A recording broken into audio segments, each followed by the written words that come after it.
하나님을 섬기는 삶이 우리의 인생의 가장 행복한 일인 줄로 믿습니다. 그렇게 믿으시기 바랍니다. 그래서 지금 내가 하나님을 섬기고 이렇게 하나님을 예배하고 사는 것이 참 기쁘다, 참 만족스럽다, 행복하다, 이런 삶의 열매가 저와 여러분에게 있기를 바랍니다. 다 우리가 하나님을 믿고 교회 나오고 예배하고 찬양하는 것은 하나님의 임재를 구하는 것이고 하나님의 은총을 구하는 것이고 우리의 삶이 하나님의 돌보심 속에서 잘 되고자 함입니다. 복되게 되기를 원하는 것입니다. 건강하고 또 하는 일이 잘 되고 형통하고, 그래서 기쁨도 있고 감사도 있고 이런 삶이 우리에게 펼쳐지기를 바라는 거예요. 그런 신앙의 바람이 또 우리의 하나님을 섬기는 섬김이 그런 아름다운 열매로 맺어질 수 있었으면 좋겠습니다. 그래서 예수님의 가르침은 바로 그와 같은 하나님의 임재를 우리의 삶 속에 부르고 그 임재를 우리의 삶 속에 실현하는 삶에 대한 가르침입니다. 우리가 예수를 믿는다는 것은 예수님의 가르침을 배우고 그 가르침을 삶 속에서 실천해 나간다라는 거예요. 그래서 내가 그리스도인이다, 나 교회 다닌다, 그럼 너는 교회 가서 뭘 배우고 무엇을 실천하니? 라고 했을 때 이 산상수훈의 가르침을 조리 있게 말할 수 있어야 되겠고, 우리는 이 가르침을 실천한다라고 말할 수 있어야 되겠습니다. 예수님의 가르침을 한마디로 얘기한다면 하나님의 임재를 내 삶 속에서 실현하는 삶이라고 말할 수 있어요. 그걸 다른 표현으로, 성경에 다른 표현으로 말한다면 성령의 충만함을 받고 성령의 인도하심을 따라 살아간다, 그런 겁니다. 그래서 우리가 늘 영적인 삶을 살아가는데 더욱더 힘써야 되겠고, 그런 삶의 수행이 이 교회를 통해서 배우고 또 그것을 실천하고 또 다시 교정받고 또 실천하고 해서 온전한 부분까지 성장해 나아갈 수 있기를 바랍니다. 예수님은 이제 어떻게 우리가 하나님의 임재를 우리 삶 속에 구체적으로 실천할 것인가 라는 질문하에 5가지의 실례를 이 산상수훈에서 가르치고 있어요. 그 첫 번째가 살인하지 말라라는 말씀을 가지고 너의 분노, 너의 감정이 하나님의 임재 속에서 다스려져야 된다라는 걸 가르쳤고, 그 다음에 두 번째 간음하지 말라라는 말씀을 통해서 우리 안에 있는 욕망, 우리 안의 욕망이 제멋대로 쓰여져서는 안 되고 그 욕망이 하나님의 임재 속에 다스려져야 된다라는 걸 가르쳤습니다. 이제 그 세 번째 실례로서 오늘 말씀은 헛맹세하지 마라, 그리고 맹세를 했다면 반드시 지켜라 라는 율법의 가르침을 통해서 예수님은 한 걸음 더 나아가서 맹세하지 마라, 맹세하지 마라, 이런 가르침을 우리에게 주고 있어요. 왜 예수님이 그렇게 말씀하셨는지 오늘 말씀을 통해서 한번 살펴보고, 맹세라는 것 자체가 말이에요. 말. 그럼 우리는 이 말을 한번 주제로 깊이 한번 생각을 해보고, 우리가 하나님을 섬기고 하나님의 임재를 실현하는 사람이라면 하나님의 임재를 실현하고 살아가는 사람은 말을 어떻게 해야 되는가, 말 사용법에 대해서 오늘 세 번째로 여러분과 함께 은혜를 나누고자 합니다. 첫 번째로는 말을 할 때 진실만을 말하는 훈련을 하시기 바랍니다. 말이라는 게 사실 우리의 생각, 우리의 감정을 소리라는 걸 통해서 표현하는 거예요. 이것을 통해서 우리는 사람과 사람, 그리고 또 사회 공동체 속에서 우리의 의사를 서로 소통하는 겁니다. 소통이라는 것은 나도 표현을 하고 상대방의 표현도 내가 받아들인다라는, 그게 소통이죠. 근데 이 말이라는 것이 이렇게 의사소통을 하는데 아주 중요한 요소고, 대부분의 의사소통은 말을 통해서 이루어집니다. 그런데 너무 많은 말을 하면 오히려 소통에 방해가 되기도 하고요. 너무 말을 안 하면 그것도 소통에 방해가 되기도 합니다.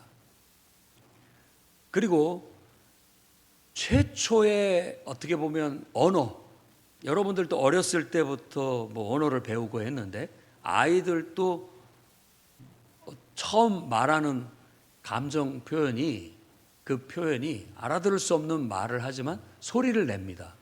소리를 내는데 주로 자기의 생존 본능, 생존을 위해서, 그리고 자기를 방어하기 위해서 소리를 내는 것이 가장 원초적입니다. 아마 공감하실 거예요. 자, 짐승도 소리를 내죠. 짐승도 가만히 보면 짐승도 소리를 내는 가장 원초적인 그 본능을 보면 자기를 보호하기 위해서, 생존 본능에 의해서 소리를 내게 되는 겁니다. 그런데 그 가장 원초적인 소리는 주로 공격적이고 상대방에 대해서 공격적이고 꾸짖는 그런 어떤 말이 가장 원초적이라고 볼 수가 있습니다. 물론 다른 견해도 있을 수 있겠습니다만은 제가 이렇게 묵상을 해보고 관찰을 해봤을 때 좀 그런 점이 없지 않아 있습니다. 그리고 우리나라 말 순수 우리 국어죠. 그리고 이제 그 훈민정음이나 이런 데 보면 말씀 이렇게 나오는데, 그것도 그 어근을 이렇게 따져보고 연구하는 학자들의 어떤 사람의 말은 그 말 자체가, 말이라는 것이 말쌈이라는 그 자체가 꾸짖다라는 어근을 갖고 있다고 해요. 정확한 건 저도 잘 모르겠습니다. 학자가 아니니까. 그러나 그런 게 있고, 그 다음에 말쌈도 가만히 보면 말싸움이에요. 말싸움. 그러니까 가장 원초적인 자기 보호 본능과 그리고 자기 생존 본능에서 나오는 것은 공격적입니다. 그래야 자기를 보호할 수 있기 때문에. 그래서 짐승도 조금 위협을 느끼거나 공격을 받는다라고 느끼면 으르렁거리고 짖죠. 우리 인간도 똑같아요. 으르렁거리고 짖습니다.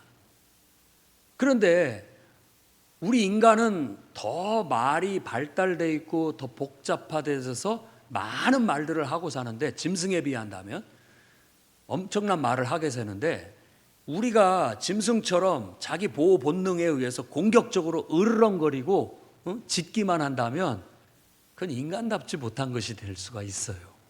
그렇죠?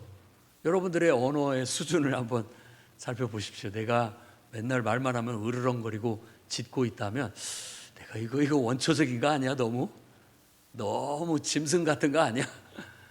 이렇게 생각할 수 있죠. 어린 아이도 그렇게 합니다. 자기가 살기 위해서, 또 자기를 지키고 보호하기 위해서 그런 반응을 나타내게 되는 것이죠. 그런데 인간답다라는 것은 이제 이 의사소통이 더 발달해서 자기의 어떤 생각, 자기의 감정을 좀 더 섬세하게, 그리고 더 부드럽게 사람들이 충분히 알아들을 수 있도록 말할 줄 안다라는 거예요. 그게 문명화됐다라는 것이고, 그게 어떻게 보면 사람답다라는 뜻이에요. 그러면 우리도 예수 믿는 사람들이고 하나님의 은혜를 받았다는 사람들이고 하나님의 임재를 구하는 사람인데, 우리의 언어 수준은 어떻게 해야 되는가, 어때야 되는가 라고 했을 때 우리는 세상 사람들보다 더 수준 높은 언어, 말을 사용할 수 있어야 됩니다. 그게 꼭 말을 어휘가 많고 풍부하고 표현력이 좋다라는 뜻이 아니에요. 오늘 말씀에서 우리가 찾을 수 있는 교훈과 가르침은 정말로 진실하게 말할 줄 알아야 된다라는 거예요. 근데 사람이 어려서부터 우리가 공부를 하고 또 많은 말을 하면서 훈련해서 이렇게 자라왔음에도 불구하고 묘하게 자기 진심을 진실하게 전달할 줄을 잘 모른다는 거예요. 그 훈련이 필요해요. 훈련.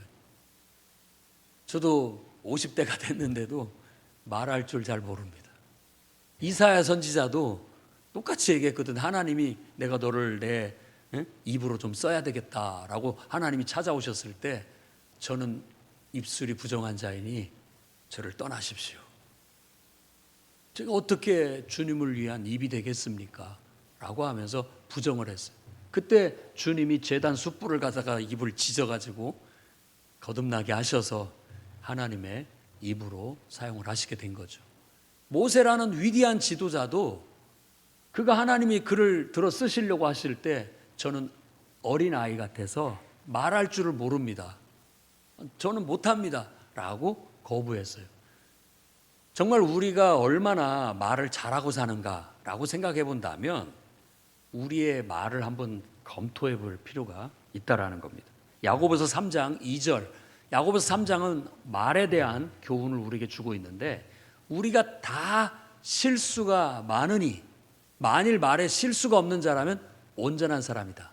능히 온몸도 굴레 씌우리라 라고 말함으로써 누구든 의사소통을 제대로 하는 사람이 거의 없어요. 자, 지금 우리가 욥기서를 읽는데 욥기서는 하나님의 절대 주권에 대한 가르침이기도 하면서 고난에 대한 가르침으로 알고 있지만 또 다른 관점에서 보면요, 사람들 간의 대화에 대한 교훈도 들어 있습니다.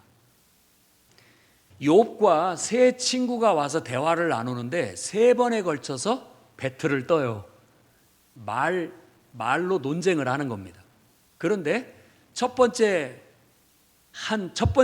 말을 했을 때, 그리고 두 번째 말했을 때, 세 번째 말했을 때 갈수록 말이 거칠어져요. 그리고 세 번 정도 말하고는 더 이상 말하지 않겠다고 끝냅니다. 왜? 말을 하면 할수록 서로 감정이 상해요. 희한해요.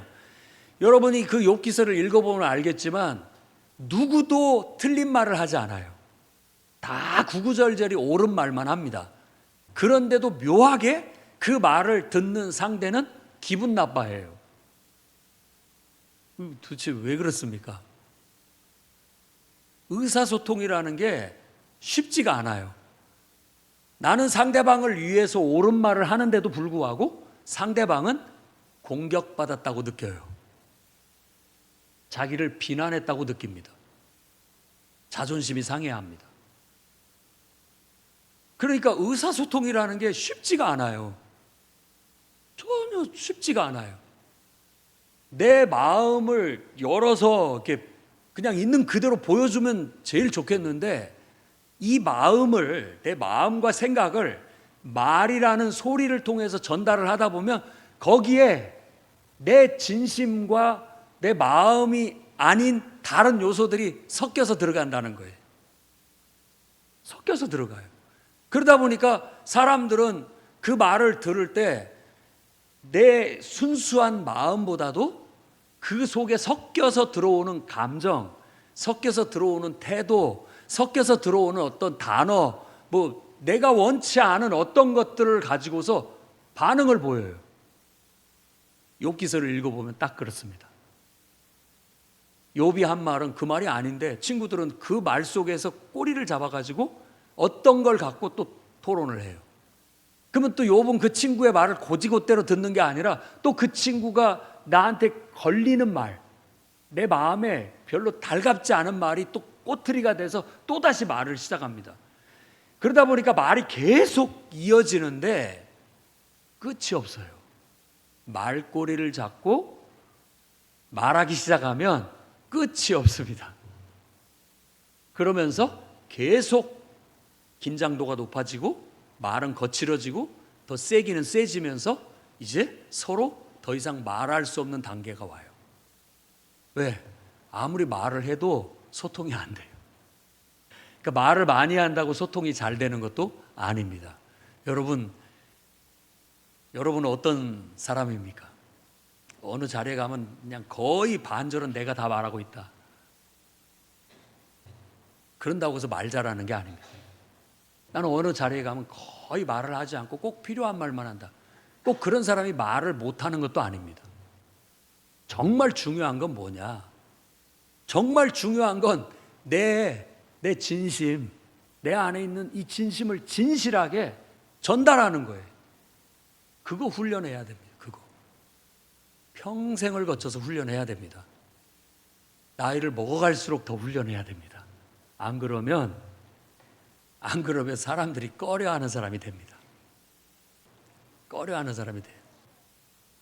그래서 저도 한 책을 사서 봤는데 50세 50의 말의 품격을 말한다라는 책인데, 제가 기대하는 마음으로 책을 사서 봤는데 사실 제가 기대하는 내용은 많이 없더라고요. 하지만 그 사람이 던진 주제는 분명해요. 나이를 먹을수록 말하는 법을 더 훈련해야 된다라는 거. 그래야 어떻게 보면 사람들이 대화가 통하고 또 어떻게 보면 꺼려하지 않는 그런 사람이 될 수 있다라는 거죠. 성경에서도 나이를 먹으면 당연히 사람들이 이렇게 존경하는, 그리고 모든 사람들이 다 이렇게 품어줄 수 있는 그런 사람이라고 생각을 하는 거예요. 그것이 노숙해졌다. 그래서 노인이라고 그렇게 얘기를 해요. 백발에 그래서 위대하라고 생각을 하거든요. 그런데 그것을 배우지 못하게 된다면 나이를 먹어갈수록 어떻게 보면 더 우리 말로 어린 아이처럼 돼가면서 자꾸 더 이렇게 꺼려지는 사람이 될 수도 있는 거 아닌가 하는 그런 조심성이 있습니다. 다른 사람 얘기가 아니라 제 얘기입니다. 그래서 말도 참 지금까지 배워왔고 나름대로 옳게 얘기한다고 해왔는데도 불구하고 내가 말하는 것이 내가 원치 않게 상대방한테 왜곡돼서 들리거나 또 상대방한테 기분 나쁘게 들릴 수가 있겠구나 하는 생각이 들어요. 그러다 보니까 자꾸 나이를 먹을수록 입을 닫게 돼요. 그 욥과 세 친구들의 심리예요. 말을 하면 할수록 자꾸 상황이 나빠지니까 차라리 말하지 않는 것이 더 낫다라는 거예요. 근데 욥기서에서 그런 교훈을 우리에게 주고 있어요. 말을 하지 않으면 반절은 쫓아갑니다. 말에서 탈이 될 수가 있어요. 탈이 될 수가 있어요. 그것은 우리가 이 말이라는 것이 충분히 의사소통을 통해서 서로 간의 관계를 좋게 만들고 서로를 이해하면서 화합해 나가고 서로가 더 이렇게 좋은 화기애애한 그런 관계와 협력을 이루고자 함인데, 이상하게 우리가 말하는 법을 잘 몰라서 그런지는 모르지만 말을 하면 할수록 더 문제가 많아져요. 그런 점들을 우리가 깊이 한번 생각해 볼 필요가 있다라는 겁니다. 그렇다면 해법은 뭐냐? 성경에서 가르치는 건 뭐냐? 할 수만 있다면 진심을 진실하게 표현해라. 이거 굉장히 어려운 일입니다. 굉장히 어려운 일이에요. 그래서 항상 내가 말을 할 때에도 다른 사족보다도 다른 미사여구보다도 알아듣기 쉽게 정확한 표현을 써서 정확하게 내 진심을 전달하는 훈련을 해야 돼요. 이게 의사소통이라는 게 대부분이 말로 이루어지지만 꼭 말로만 되지 않고 말 다음에 제일 또 그 다음에 많이 작용하는 게 눈빛이라고 하죠. 눈빛이라는 말은 표정을 말하는 겁니다. 표정, 그리고 태도, 그리고 또 보통 어투라고 얘기를 하는데 어투는 말의 세기나 어떤 그 강도를 말하는 거예요. 근데 그런 것들이 우리도 모르는 사이에 작용을 해가지고 나는 하고자 하는 말을 하는데 거기에 내 어투, 내 표정, 내 어떤 내가 통제하지 않은 어떤 요소들이 가미돼서 전달이 돼버려요. 그러면 상대방은 내 진심을 좀 받아주고 들어줬으면 좋겠는데 그게 아니에요. 내 어투를 갖고 얘기를 해요. 왜 그따위로 얘기하냐 이런 식이에요. 왜 꼭 그렇게 얘기를 해야 되느냐 이런 식으로 그걸 갖고 또 트집을 잡는 거예요. 그러다 보니까는 소통이 아니라 말을 하면 싸움이 나요. 말을 하면 갈등이 생기고. 이제 하나님을 믿고 하나님의 임재를 추구하는 사람들은 이런 면에 있어서 좀 다듬어질 필요가 있습니다.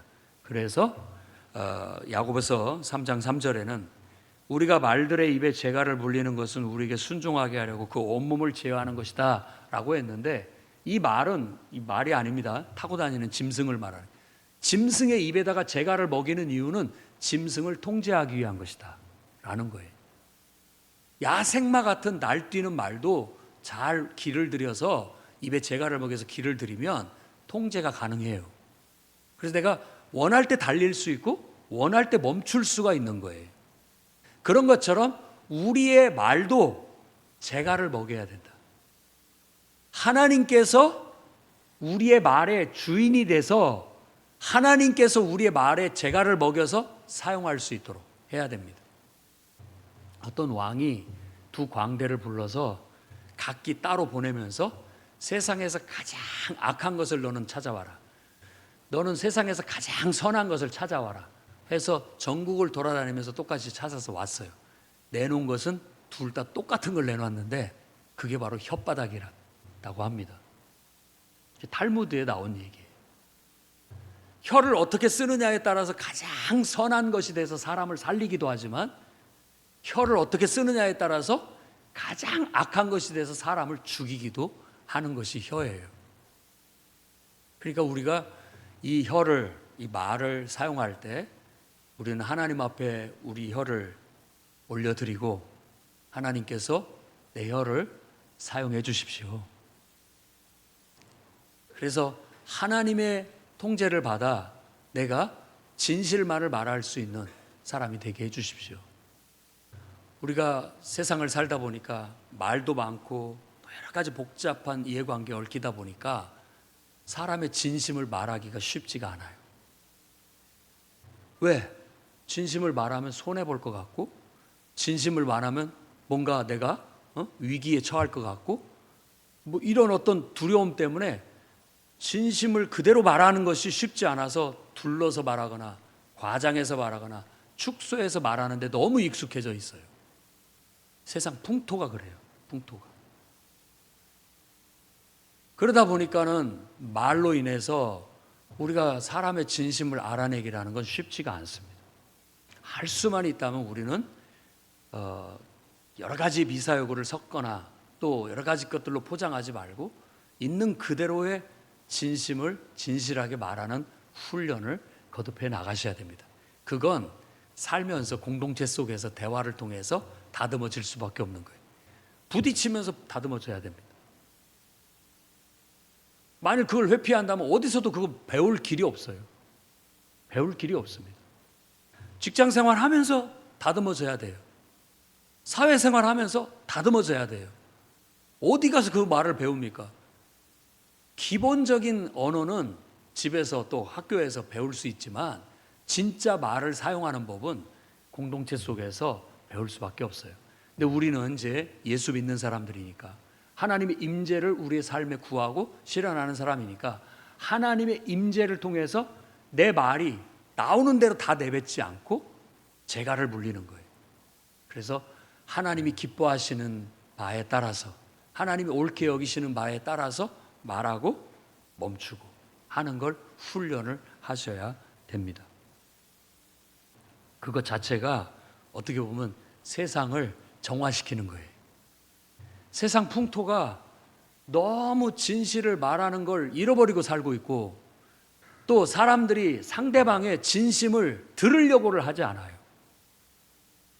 우리가 또 하나 훈련해야 할 것은 상대방의 진심을 들을 수 있어야 됩니다. 그 사람의 어투, 그 사람의 표정, 그 사람의 어떤 다른 요소 말고 그 사람이 뭘 나한테 말하려고 하는지 그 진심을 들으려고 해야 된다고요. 다른 데에 간섭받지 말고. 그런 것을 자꾸 바라보다 보면 우리 마음이 상하게 되고, 우리 마음이 상하면 마음이 다치게 되고, 현기증을 느끼게 되면 제대로 못 들어요. 제대로 못 듣고 삽니다. 그러니까 제대로 말하지도 못하고 제대로 듣지도 못하고 사니까 세상이 이렇게 시끄러운 거예요. 우리는 예수 믿는 사람들로서 진실을 말할 수 있어야 되겠고, 또 사람들의 진심을 들을 수 있는 그런 귀를 갖기를 바랍니다. 학자 같은 혀, 학자 같은 귀 갖기를 바랍니다. 이건 매일같이 기도를 통해서 또 예배를 통해서 말씀 묵상을 통해서 공동체 교제를 통해서 다듬어가고 훈련해야 할 요소예요. 계속 하십시오. 누구도 완벽한 사람은 없습니다. 지금 제가 이런 말을 한다고 해서 앞에서도 얘기한 것처럼 저도 똑같이 말에 실수가 많고 허물이 많은 사람입니다. 말할 줄 몰라요. 어린 아이 같아요. 그렇지만 우리가 예수 그리스도의 가르침을 따라가자, 실천하자라는 차원에서 이 말씀을 드리는 것이니까 한번 내 인생 속에 내가 얼마나 진실하게 말하고 사는가, 내가 또 다른 사람들의 말 속에 다른 어떤 요소보다도 그 사람의 정말로 말하고자 하는 의사, 그 진심을 얼마나 잘 캐치하고 살아가고 있는가 한번 생각해 보시고, 비본질적인 요소는 좀 흐르면서 살았으면 좋겠어요. 저도 말하다 보면 나도 모르게 괜히 불쾌하게 말하는 경우가 있어요. 내 본심이 아니거든요. 근데 나도 모르게 튀어나가요. 그런 것들은 좀 여러분들이 아무것도 아닌 것처럼 그냥 이런 포장지처럼 생각을 해주시고, 그 알맹이 뭘 말하려고 하는지 그걸 알아들여 준다면 제가 좀 편하겠어요. 편하겠다고. 배려받는 것 같은 느낌이 드는 거예요. 근데 사사건건이 내 눈빛을 갖고 얘기하고 내 말투를 갖고 얘기하고 내 표정을 갖고 말한다면 제가 자신이 없습니다. 사람 앞에 설 자신이 없어요. 왜냐하면 그런 면에 있어서 완벽하지가 못하기 때문에. 우리 서로가 다 똑같은 입장이라면 좀 어느 정도 그런 면들을 우리가 좀 이해하고 그런 것들은 좀 걸러버리고, 그 사람이 정말 말하고자 하는 바가 뭔가, 정말 내가 바라는 게 뭔가, 이런 데에 더 초점을 맞춰서 의사소통이 이루어질 수 있었으면 좋겠습니다. 자, 두 번째로는 한마디 말을 맹세보다 힘있게 여러분 사용하시기 바랍니다. 이 말은 실행에 대한 얘기입니다. 자, 맹세가 왜 필요합니까? 내가 이렇게 그냥 한마디로 말하면 사람들이 안 믿으니까, 내 말을 안 들으니까. 사람이 내 진심을 빨리 캐치하고 알아들으면 내가 또 강조할 것도 없고 반복할 일도 없어요. 근데 못 알아들어요. 그러니까 내가 막 강조가 돼요. 과장이 되기 시작합니다. 강조하고 과장하다 보면 우리가 흔히 쓰는 기법이 바로 맹세예요. 맹세. 하늘을 두고 맹세한다. 땅을 두고 맹세한다. 이 건물을 두고 맹세한다. 내 목숨을 두고 맹세한다 라고 그렇게 강조하게 되는 거예요. 그런데 예수님의 말씀은 그 정도 강조해야 네 말을 듣는다면 너는 지금 신뢰받지 못한다. 신뢰할 수 있는 사람이 아니다 라고 말하는 거예요. 우리 하나님 믿는 사람인데, 하나님 믿는 사람은 진실하고 신뢰할 수 있어야 되는데, 지금 내 말이 막 믿어주지 않고 들어주지 않으니까 막 핏대를 올리고 막 더 강하게 얘기해야 되고 강조법을 써야 되고 막 맹세까지 해야 되고 손에 막 장을 지지라고 해야 겨우 들어주고 믿어준다면 내가 지금 잘못 살고 있는 것이다 라고 말하는 거예요. 근데 그렇게 한번 보십시오. 대부분 다 그러고 살지 않습니까? 그게 세상 풍토예요. 근데 우리 하나님 믿는 사람은 그 풍토를 바꿔가자. 그래야 우리가 세상의 소금이고 그래야 우리가 세상의 빛의 역할을 하는 거 아니냐. 하나님 믿는 사람은 세상 사람보다 더 나은 수준의 도덕성을 갖고 더 나은 삶의 실천을 해나가야 된다라는 겁니다. 여러분, 맹세하지 않아도 충분한 그런 사람이 되십시오. 네. 내가 말했으면 호언장담하고 막 강조하고 맹세하고 이런 사람보다 나는 더 분명하게 지킬 거예요. 그런 사람이 되십시오. 내가 말하면 그대로 하는 거예요. 그대로 실행할 거예요. 그대로 지켜요. 더 강조하지 않아도, 반복해서 말해주지 않아도, 맹세하지 않아도 제가 말한 것은 꼭 지킵니다. 이게 진정한 그리스도인의 언어, 말, 사용법이라고 할 수 있겠다는 겁니다. 근데 얼마나 많은 사람들이 말을 너무 가볍게 하고 자기 한 말을 잊어버리거나 지키지 않는 일들이 얼마나 많습니까? 이런 세상 풍토는 우리가 개혁해 나가야 할 필요가 있다라는 거예요. 에레미야 5장 2절 말씀에도 에레미야 선지자가 이스라엘 백성들에 대해서 예언하는 말이에요. 그들이 여호와께서 살아계심을 두고 맹세할지라도 실상은 거짓 맹세다. 맹세를 왜 합니까? 순간 모면하기 위해서. 순간을 모면하기 위해서 하는 경우가 많아요. 우리가 어떤 말을 할 때 전혀 아니야 막 큰 소리를 치고 이렇게 하는데 순간을 모면하기 위해서 맹세를 사용한다라는 거예요. 그 맹세는 예수님의 가르침상으로 보고 그 당시에 에세네파에서 가르치는 가르침도 그렇고 이런 식으로 순간을 모면하기 위해서 둘러붙이듯이 하는 맹세는 거짓말보다 더 나쁘다라고 가르쳤습니다. 대놓고 거짓말하는 것보다도 이런 식으로 그럴싸하게 사람을 속여서 그냥 순간을 모면하기 위해서 말하는 그 습관이 더 나쁘다라고 말하는 거예요. 그러니까 우리가 이런 습관들이 우리 안에 길들여져 있을 수 있습니다. 옛날 습관들이죠. 세상 풍토죠. 어쩌면 그래야만 세상에서는 생존할 수 있고 손해 안 보고 살아가야 된다라는 잘못된 신념이 우리 속에 있는지도 모르겠습니다. 이걸 우리는 개선하고 깨뜨려 나가야 됩니다.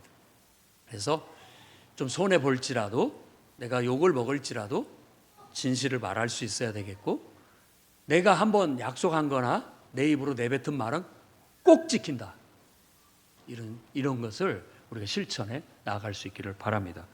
세 번째로는 비슷한 말인 것 같지만 말 그 자체로 완벽한 신뢰성을 확립해라. 신뢰를 가져야 됩니다. 37절에 오직 너희 말은 옳다 옳다 아니다 아니다 하라. 이에서 더 지나는 것은 죄에서 나오는 거다. 악의적이 돼서 나오는 거예요. 분명한 신뢰성이 없기 때문에 강조하는 거예요. 믿지 못하니까 자꾸 반복하는 거예요. 정말 말이 통하면 반복할 일도 없고 정말로 믿을 만하다면 강조하고 맹세할 일도 없는 거죠. 그냥 순수하게 의사를 전달하고 의사를 또 받아들이고 이렇게 할 줄 안다면 세상은 훨씬 더 신뢰가 있는 사회가 될 거예요. 교회도 그렇고 가정도 그렇고 또 여러분의 직장도 어느 이 국가 사회도 다 마찬가지라고 생각이 듭니다. 그런 신뢰가 많이 무너져 있기 때문에 지금 세상은 이상하게 말이 세고 거칠고 강조법을 많이 쓰고 있고 맹세를 많이 하는데도 불구하고 믿지 못하는 세상.